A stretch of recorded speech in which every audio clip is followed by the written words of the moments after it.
Uncensored and Uncut, one of Anime's new mainstream titles, is sparking way more controversy than expected. Please put them on. Takemin-san is already stirring up controversy among the anime community after only having debuted on Crunchyroll yesterday.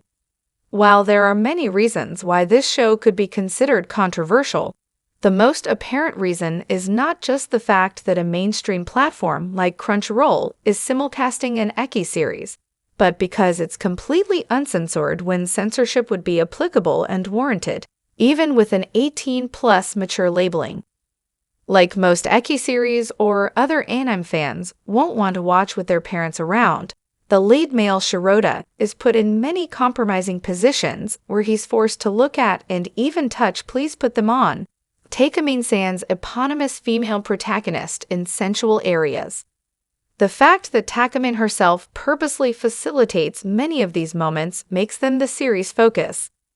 Ironically, the series' opening scene begins conventionally for an Eki series, whereby Shirota is found fondling Takemin, but nothing too erotic is shown. The initial reaction that nothing too explicit will be shown is very misleading, however, based on what happens soon afterward. Aside from that obviously deceptive opening, there are multiple instances where Takemin is not only shown fully, without censorship, but even involuntarily engages in racy acts, increasing the explicit nature of these scenes. The first takes place when Takemin enters a school shed, where Shirota was originally alone, and then proceeds to undress as he hides in a corner. Unlike many other anime that leaves nudity merely implied, it is outright shown fully here.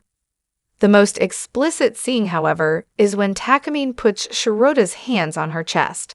Even though she's wearing a top at the time, she is soaked, and the audience can easily see through her drenched shirt, leaving nothing to the imagination. This is obviously the more explicit version of the series' opening scene, whereby nothing is shown, even though Takemin is at the time. However, this isn't the first time that Crunchyroll has shown unambiguously mature content, like the comically inappropriate Domestic Girlfriend and, more recently, Tales of Wedding Rings. In Please Put Them On, Takemin-san, some of the more controversial aspects aren't even these uncensored scenes, or even the instances where Shirota is put in compromising situations. What's a far bigger deal is how the episode ends, and if the roles had been switched in these closing scenes, there would have likely been more outcry, similar to how the adult-themed Chainsaw Man series avoided controversy by not having Denji take on Mikima's more dominant role. Essentially, Takemin forces Shirota to continuously engage in sexual acts for her by blackmailing him into submission. She actually frames him too, but because of the show's oddly supernatural spin, this phenomenon soon demotes the framing to mere blackmailing. The true irony, however, is that the original manga by Yuji Hiraji actually isn't as explicit as the anime.